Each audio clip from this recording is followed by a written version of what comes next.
Welcome to the line change. In this video, we're going to be talking about "Oh Captain, My Captain." And no, we're not talking about Bo Horvat. We're talking about Quinn Hughes. We're going to go over an article that I found on Canucks Army, a very interesting article that talks about the deadline, not the trade deadline, but the Quinn Hughes deadline for extending him and his future with the Canucks. And basically, it reveals that the Quinn Hughes deadline is a lot sooner than you may realize. So let's go ahead and dive right into this. At the time of recording this, it is Monday, April 7th. This video is going to be uploaded for Tuesday. So by the time this video comes out, it'll be about a day after this article was written. So just a heads up on that. So yeah, let's dive right into it. The article headline: Canucks, the Quinn Hughes deadline is coming a lot sooner than most realize. This article written by Stefan Roget. Apologies if I mispronounce your name. This article was actually written yesterday, or Sunday, I should say. Technically, on, as I mentioned, Canucks Army, and it starts off by saying, whenever anyone talks about timelines as they pertain to the current Vancouver Canucks, all the timelines seem to center around Quinn Hughes, and with good reason. Hughes isn't just the best player on the Canucks right now, he's continued to establish himself as the best player in franchise history. I completely agree, as will most Canuck fans. The thinking goes that if the Canucks don't make the most of the best years of their best player ever, it will mean a missed opportunity of enormous proportions. And so you get endless talk of Hughes-related timelines. Some, like this author, like to glibly, I've never heard of that word before, refer to the Quinn Hughes competitive window. But what exactly do folks mean by it? For some, it's all about the Canucks putting together the best possible team while Hughes is still at his best, a timeline based around Hughes' prime then. On that front, there's little reason to hurry the worry. At age 25, Hughes is probably technically in his prime now, but he still seems to be getting better all the time, and he definitely doesn't look like he's anywhere close to any sort of drop-off. If the only concern were the Canucks being competitive before Hughes exits his prime, there'd be no concern at all. Hughes will still be in his prime for many years to come. But what Hughes will not be for many years to come is in his prime, and still under the same contract terms to which he's currently signed. Hughes' contract, which carries an AAV of $7.85 million, covers this season and two more. The 25-26 and 26-27 campaigns. After that, he's eligible to become an unrestricted free agent. So if the window is actually limited to the amount of time that the Canucks can guarantee they'll have Hughes under contract, then that window is only truly open for the next 2 years. After that, the Canucks have no way of knowing whether or not they'll be able to re-sign Hughes. Although they do know that if he does sign, he'll come close to doubling his current salary. At the very least, they've only got 2 years of Hughes at a heavily discounted price tag with which to make the most of. But what we're here to tell you all today is that the actual window, the actual Hughes deadline, is coming a lot sooner than most realize. How soon? A little more than a year. Here's why. As of July 1st, 2026, a little less than 15 months from today, Hughes will become eligible to sign an extension. And that fact can't help but have an impact on the timeline. Let's flash forward to July 1st, 2026 right now. Imagine that the day comes to pass without Hughes having signed an extension. Well, now the fact that Hughes' contract is set to expire in a year becomes the biggest storyline of the entire 26-27 season and one of the biggest storylines in Canucks history, period.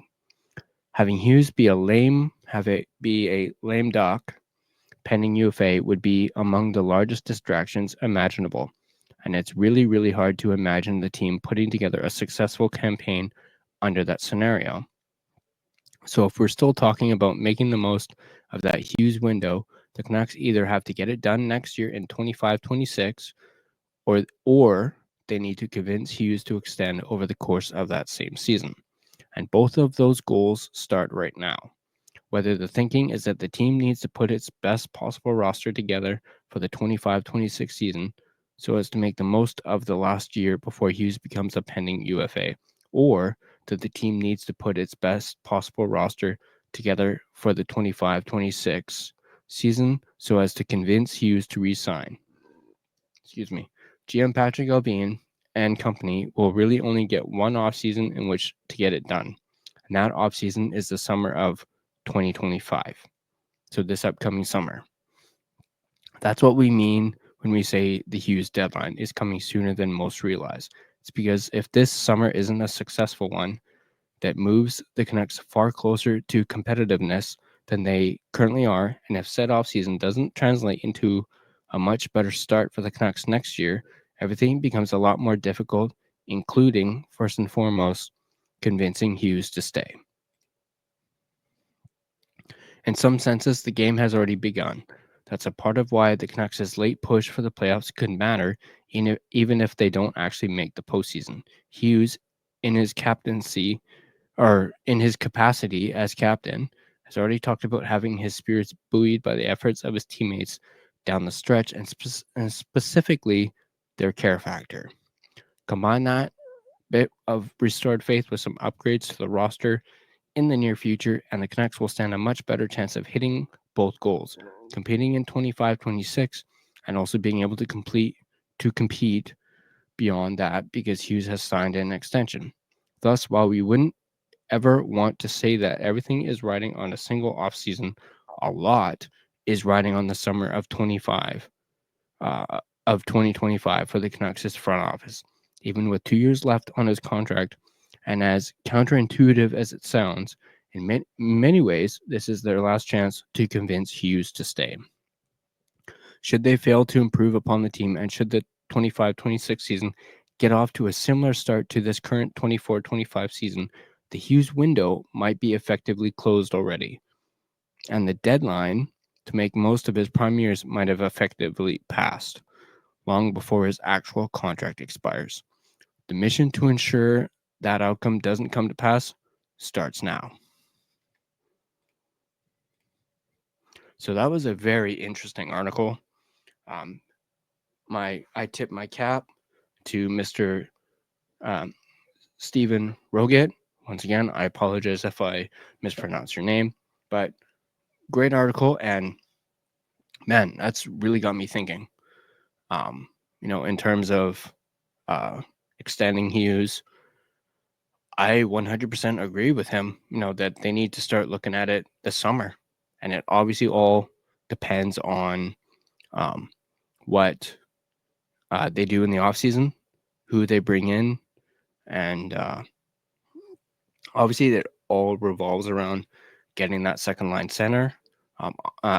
As I mentioned in that Pew Suter video, talking about that specific Patrick Allvin quote on what they need to do this offseason.